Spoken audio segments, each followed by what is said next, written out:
মিনাখায় তৃণমূল প্রার্থী পছন্দ না হওয়ায় বাসন্তী হাইওয়ের ওপর টায়ার জ্বালিয়ে বিক্ষোভ। প্রতিবাদে তৃণমূল কর্মী সমর্থকদের পথ অবরোধ। আজই মিনাখা বিধানসভার উষারানী মণ্ডল তাকে তৃণমূলের প্রার্থী করেছে। প্রার্থী পছন্দ না, এরই প্রতিবাদে হারোয়া অটো স্ট্যান্ডের সামনে হারোয়া রাজারহাট রোড অবরোধ করে টায়ার জ্বালিয়ে প্রার্থী বদলের দাবিতে রাস্তা অবরোধ করে বিক্ষোভ প্রতিবাদীদের। বিক্ষোভকারীদের দাবি অবিলম্বে প্রার্থী বদল করতে হবে। এই দাবিতে নেতাকর্মী সমর্থকরা পথ অবরোধ শুরু করেছেন। পরিস্থিতি নিয়ন্ত্রণে ঘটনাস্থলে হারোয়া থানার পুলিশ।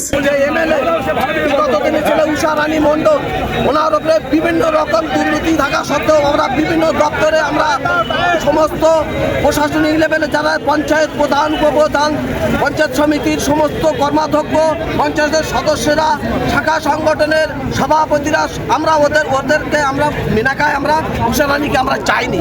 তারপরেও যখন দিদি এবং অভিষেক বন্দ্যোপাধ্যায় নূতন করে মনোনয়ন দিয়েছে আমরা মেনে নিতে বাধ্য হব।